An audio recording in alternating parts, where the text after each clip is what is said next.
Ovaj parfemski set nije samo običan parfemski set, to je za promociju grada Bara jako nešto lijepo, zato što će se u njemu pronaći nešto što obilježava grad Bar, odnosno na što grad Bar između ostalog miriše, a to su masline. Tako da ja ću sada probam ovaj parfem.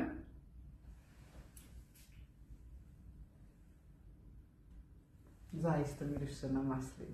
Vjetar s pristana. Osjećam taj dah vjetra koji dolazi čak do kabineta predsjednika opštine. Neodoljivo. Ja mislim da će taj parfem sigurno mnogo bolje meni da pristoji. Jel da? A vama krema. Malo je hladnije u Podgorici. A za Baranke i Barane vjetar s pristana. Da, kod nas je baš onako jedan sjever, ali kada jug dotakne sjever, ostane miris koji vlada.